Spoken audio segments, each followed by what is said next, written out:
We recently had a tornado come through a town near us, and we have another one coming tomorrow that's supposed to be even worse. And this is just a snippet of the night that we had some storms. I love me a good stormy weather and looking out the window and all that fun stuff. But this is just a little snippet of what it's like to live in basically Tornado Alley. Alright. That's green. Who did that? No, Daddy. No, Daddy. This is the right side of my kitchen, and it is opposite of this side. This side is where I cook. I have some cookbooks, my oven, utensils, forks, spoons, cups, all that jazz. This side of my kitchen I love, and I'm in the Old World Design Society, and we are having a new design challenge for the month of April, and it's a French country take on your kitchen.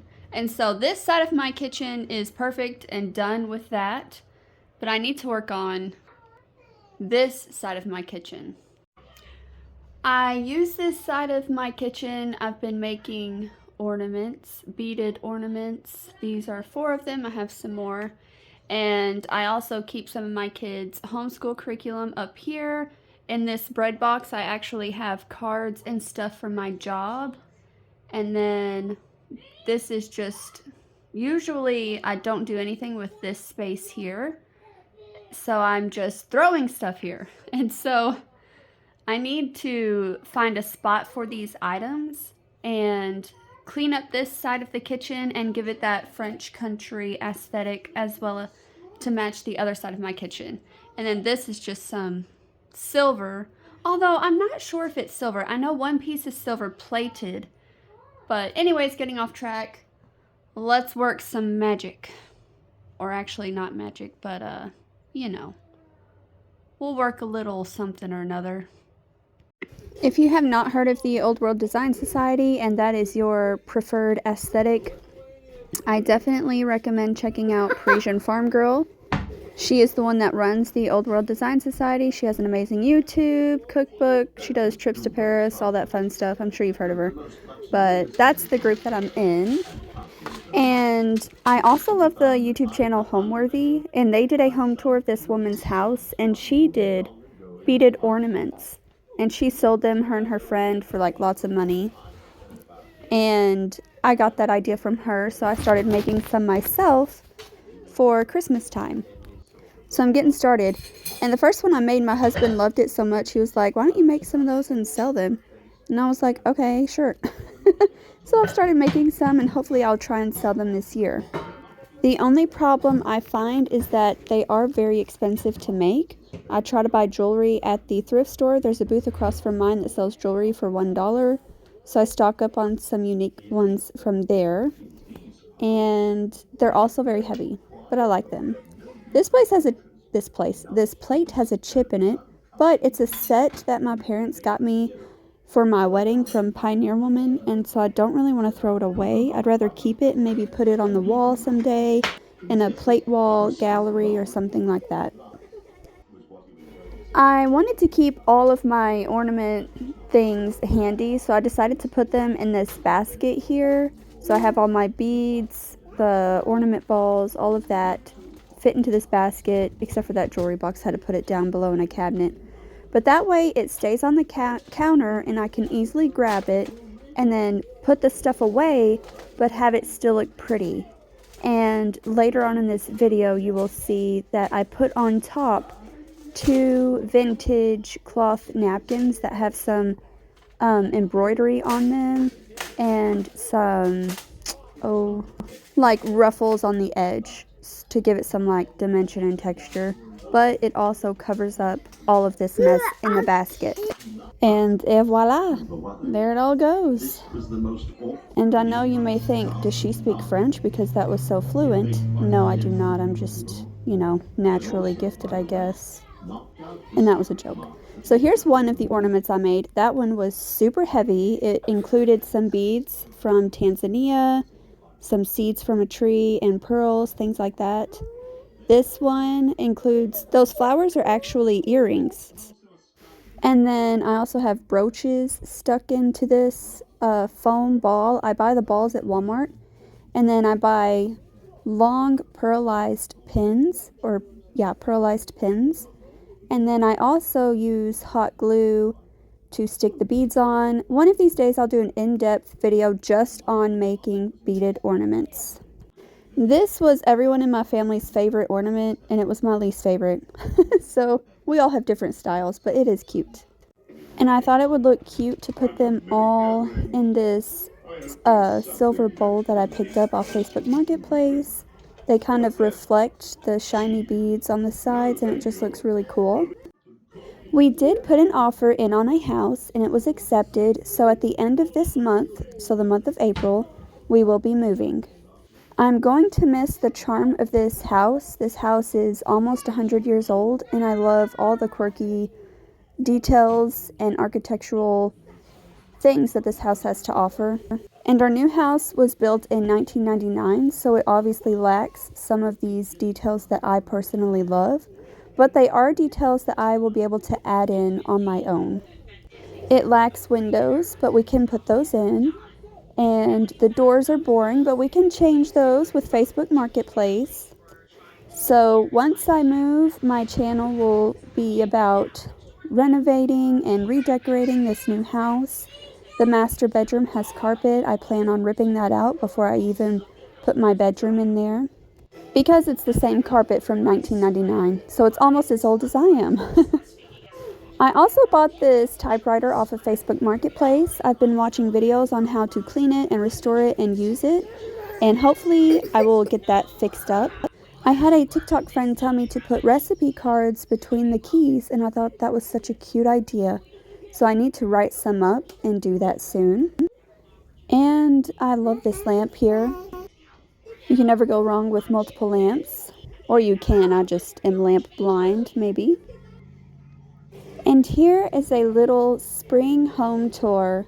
We had a house showing, and so our house was pretty much spotless. And I decided before we left this morning for our homeschool co-op, I would film some moments of our little cottage before we move. And everything I love about this house, I added to it. I love these busts. I can take those with me. I can put these photos on the next fridge. I can take my curtain and tension rod and hang it up at the next house. I can take my mantle with me and put that in the dining room in the new house. So things like that I love. This kitchen island, it's not permanent. It's a dresser or a buffet. I can move that to the next house. So I keep telling my family I'm sad that I'm moving, because I do love this little cottage. I love these windows, the window sills. I love this kitchen. I just love this house. But the location matters, and I do not like living in the town that I'm currently living in. My husband was a preacher at a church, and that's why we picked this house. It was kind of in between where my family lived and where the church was. But now we are sadly not there. My husband got a different job teaching at a college, and so I want to move close to there because we spend an obscene amount of money driving. So if we moved, we would probably save $500 a month alone on gas. So anyways, I just wanted to share my clean house. I love everything here, and my living room setup will basically be the same at the new house. It does have a gas fireplace, so I'm excited about that. And I have plans on doing a lot. I'm still working on this bedroom makeover. It's just so hard because I have so many pieces in my home that I have collected. I don't want to get rid of them, but I also don't want to store up my treasures, you know. And so it's just hard. I've got boxes out ready to be packed up, laundry's going. And the light that comes through these windows in this laundry room is one of my favorite things, and I'm going to miss it terribly because the new house does not have a lot of windows. But look at this space, the green, the floors, I just love it. And I'm going to miss it, but I'm also thankful that I have this video footage of what my home has looked like throughout the past few years. And so if you do not have a YouTube channel, I do recommend videoing your home so your kids can say, that's what our home looked like when I was 2. That's so cool. Oh, we still have that pot. We still have that lamp. Oh, we have a new table. Oh, I use that blanket.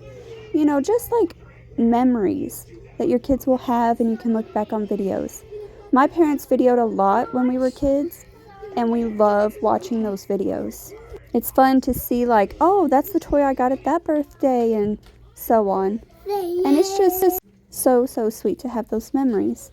And I also felt weird at first filming myself cooking and things like that.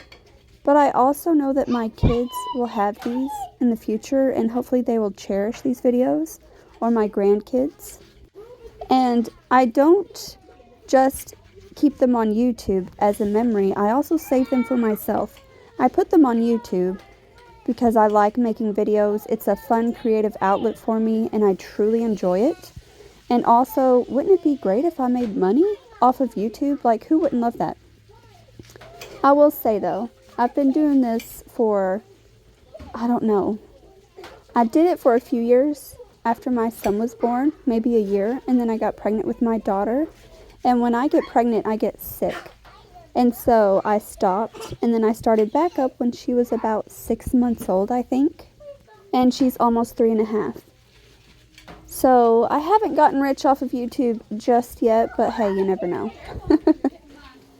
More than not, I enjoy the friends I have made from YouTube. I love reading y'all's comments. I love reading the ideas you give me and the tips and tricks. It's just great. It's like making your own little community of like-minded friends. Now, what I'm cooking here is my Sunday lunch after church. We buy local beef from a farm 5 minutes down the road, and I buy a huge box of cabbage from Azure. That's been in a previous video. My husband does keto, but he does eat cabbage. So I'll cut the cabbage up, cook it in butter. I add garlic with parsley, salt, and pepper. And my kids don't really eat the cabbage. And I like to have cooked carrots because I'm very pale. And I'm hoping the more carrots I eat, the more little bit of color I might possibly have, which doesn't actually work for me. But hey, I'm going to try it. So I eat the carrots. And then for the beef, I add Creole, garlic, and parsley salt, smoked paprika. Love that. And when I plate my food, I also love mayonnaise. So I put mayonnaise on top. I also love cilantro, and I buy it every week and put it on almost everything. I will say in this meal, I did add way too much of this Creole seasoning. It was very salty, a little too salty. And if you remember the utensils I bought from Walmart in a Walmart haul a while back, do not buy those. They get like, the wood comes up and it's like fuzzy looking, and I just don't like them. The one you see on my cast iron pan is a bamboo utensil. They are the best I've ever used, and I'm going to buy more. I have never had such a good utensil as these bamboo ones. And here's my husband. He was doing the dishes for me while I cooked lunch. He is definitely a 50-50 husband. He works full-time, but he is also so helpful in the home. He sweeps, he mops, he does the dishes, and he does it all without complaining. And he does it without acting like it's my job, because he knows it's both of our jobs to run the household and things like that. And while it is obviously primarily my job, it is so nice to have a helpful husband, and I'm so thankful.